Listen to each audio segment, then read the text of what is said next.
Ladies and gentlemen, welcome back to another video with Swaggle Haas. And in this video, we're taking a look at Go Collect's hottest trending comics for the week of August 20th. Now, before I get into the list, if you guys could drop me a like, comment, subscribe if you're enjoying the content, help support the channel doing those things, I would appreciate it. Of course, if you really want to help support the channel, head on over to swagglehauscomics.com, go on over to the shop, and pick up a copy of Sanity, issue number 1. 2 and 3 are on the way. We'll keep you posted.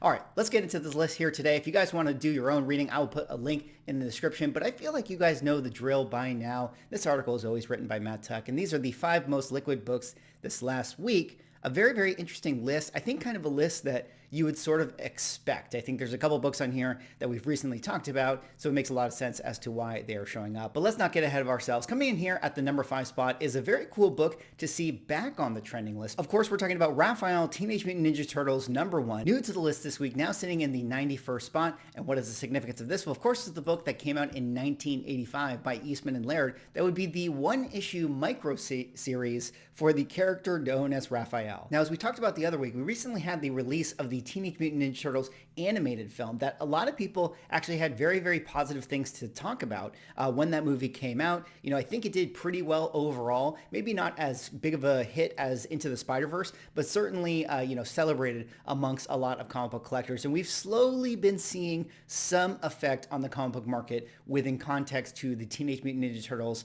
books out there. And I guess that this would be sort of a downstream effect where now a lot of people are starting to look back at Raphael number 1. Now, this was a book that was getting extremely hot during the pandemic, but this one had a big correction during that time. And now kind of where it's sitting, it looks to be in a pretty good spot. And if the movie success is an indication of where the Teenage Mutant Ninja Turtles franchise is going to go from here, this could definitely be a really good buy. But as we dig into the numbers, let's take a look at them right here. Universal Census has it at 1,896 copies, 2,500 total graded. 9/8 have 56 on the census. Fair market value is 3,900, but the 30-day is actually 3,840. So definitely a really big uptick with the last sale for this book. And you can actually see how big of a jump that it was, after the movie, where we had an auction go on eBay at the $2,200 range in a 9/8 level. And then not too long after that on Heritage, we saw this jump all the way up to $3,800. So basically a, $1,400 bump after the movie, which that might have been a little bit aggressive of a buy, when we compare it to the $2,200 price point right here. I mean, if we go back to 2020,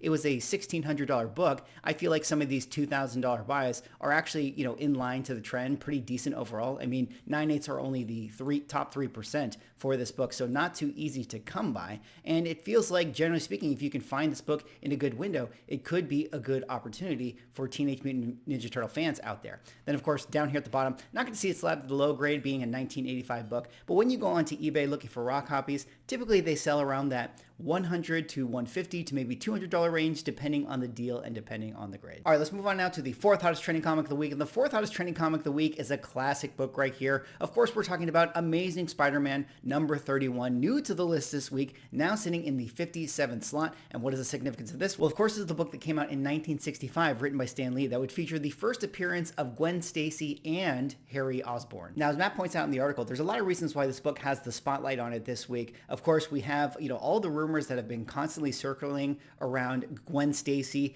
perhaps making her way to the MCU. A lot of people think that Emma Stone's recent haircut is an indication that she's going to be, making a return in Secret Wars. There's a lot of people talking about how Harry Osborn has a current big involvement in the current storylines in relation to Spider-Man and Venom. And, anytime there's comic book spec, that can definitely have an effect on, the back issue market as well. So very, very cool to see that. But either way, this is a classic ASM book. I mean, I think, there's so many ASM collectors. I've talked about it many times here on the channel about how a lot of the money too is moving back to, traditional historic keys in this current environment. And ASM is one of those types of books. So any type of historic ASM book that has always been popular is going to continue to be popular, especially in this market. And that's why we're seeing it on the trending list this week.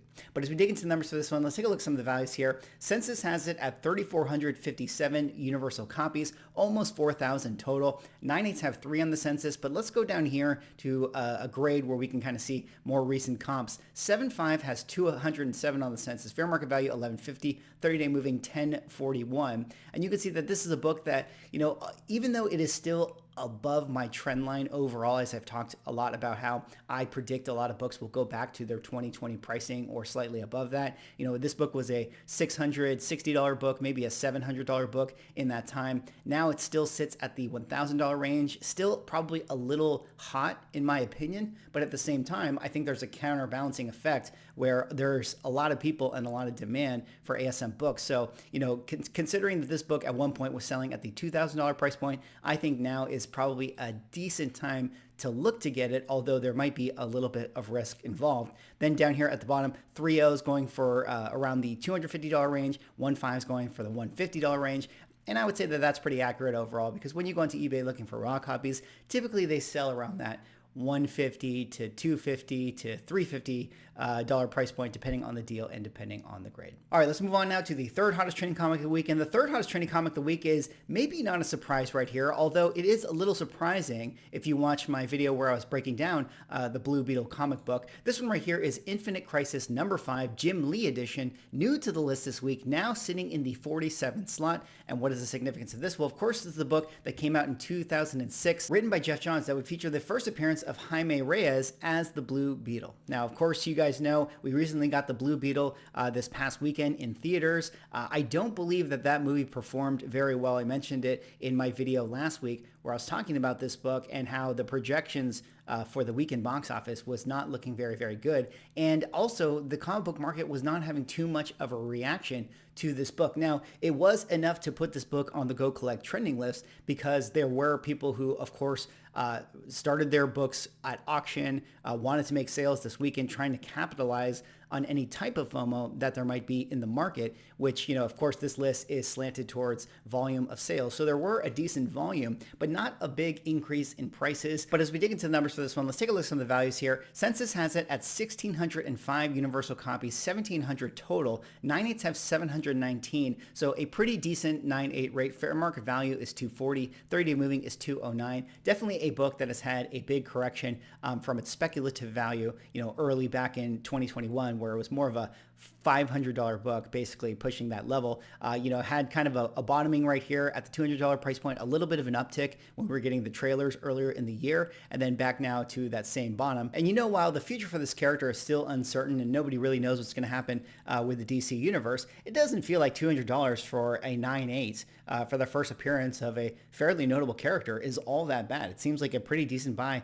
if you like this character. It's still definitely a cool Jim Lee cover regardless, and it's going to be important for comic books for quite some time. Then down here at the bottom, of course, newer book, not going to see it slabbed at the low grade, but when you go onto eBay looking for raw copies, typically you can see them being sold around that $25, $40, maybe $50 price point, depending on the deal and depending on the grade. All right, let's move on now to the second hottest trending comic of the week. And the second hottest trending comic of the week is one of my personal favorite comic books right here, one of my personal favorite superheroes. But this one is, of course, Silver Surfer number 1, up 25 spots, now sitting in the 21st slot. A pretty impressive number considering it is a Silver Age book. And what is the significance of this? Well, of course, it's the book that came out in 1968, written by Stan Lee, that would feature the first solo series and origin of the Silver Surfer. Now, there's been a lot of speculation talk recently about the Fantastic Four film. It's looking like Galactus is going to be the main villain of that film, which, ipso facto means that they can't do Galactus if they don't bring in Silver Surfer as well. So a lot of people have been sort of speculating, knowing, concluding that Silver Surfer is also going to be making an appearance in the Fantastic Four film, which has a lot of people always looking towards those Silver Surfer books. I mean, the Silver Surfer books are always in demand anyways. People are always specking on them anyways. But this little news cycle gives this book a little bit more of a push to put it on the list this week. And this is, a book that is, just a classic one that people always really love. I would say that behind FF48 and 49, this is probably the third best Silver Surfer book to own. Let me know what you guys think in the comments. I mean, there's a lot of great Silver Surfer covers, which I guess, kind of dilutes the values a little bit for all of his books. But I feel like this is definitely in the top 3 if you ask me. But as we dig into the numbers for this one, let's take a look at some of the values here. CGC Census has it at 5,859 universal copies, 7,000 total graded. 9.8s have 10 on the census. But let's take a look at this 9.4 that had a recent 30-day sale. 9.4, 100 on the census, 47 total sales, fair market value 97.50, 30-day moving 10,200.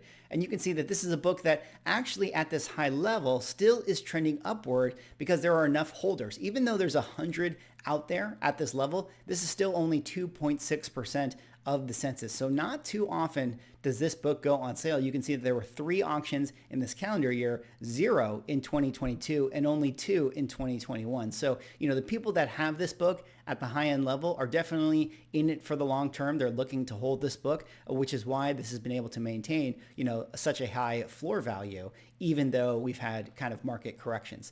Down here in the mid-grade, 7.0s, 495 on the census, fair market value 1,200, 32 moving 1,000.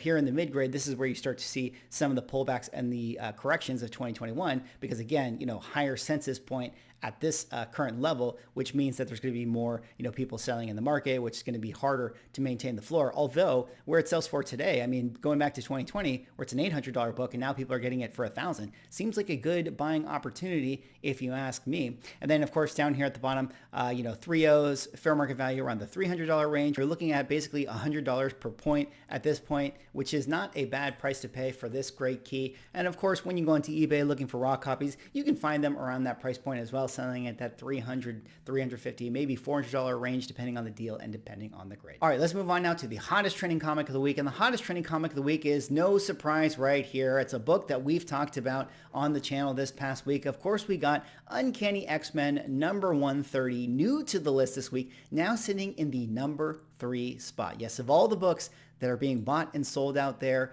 none moves higher, or only 2 move higher than this book right here that of course came out in 1980, written by Chris Claremont. That would be the first appearance of the character known as Dazzler. Now, in case you don't know, the reason that this book has gotten so hot this past week is that there's been a lot of rumors that Taylor Swift is going to be making a cameo in the Deadpool 3 movie next year, playing the role of Dazzler, and that has a lot of people very, very excited about the opportunity for this book. Dazzler is not necessarily, one of the A-tier X-Men characters, but she was involved in that classic arcade video game, and that is enough for me. But as we dig into the numbers for this one, let's take a look at some of the values here. Census has it at 4,400 universal copies, almost 5,000 total graded. There actually is 199 on the census. That would be really cool to see what that would go for. 9.8s have 337, 30-day moving is 1,550. And as you can see, the 9.8s, only top 7% right here. Very difficult to get this book in the 9.8 grade. In 2020, this book was around the, $800, $900 price point. So it doesn't really feel too bad of a buying opportunity if you're somebody who's able to get this book at that $1,100, $1,200 price point. Last sale at $1,500, maybe a little bit aggressive, but not a bad opportunity. Dazzler could be a cool character for the future, although I would not suspect Taylor Swift to play this character for, the next decade or so. Then, of course, down here at the bottom, not going to see it slabbed at the low grade, but when you go into eBay looking for raw copies, typically they now sell around that $100, maybe $150, maybe $200 price point, depending on the deal and depending on the grade that you can find for yourself. Anyways, that's all I got for this video. Those were Go Collect's hottest trending comics for the week. Let me know what you guys think. Do you guys have any of these books? Like, comment, subscribe. If you're enjoying the content, go pick up Sanity. SwaggleHouseComics.com. See you all in the next video.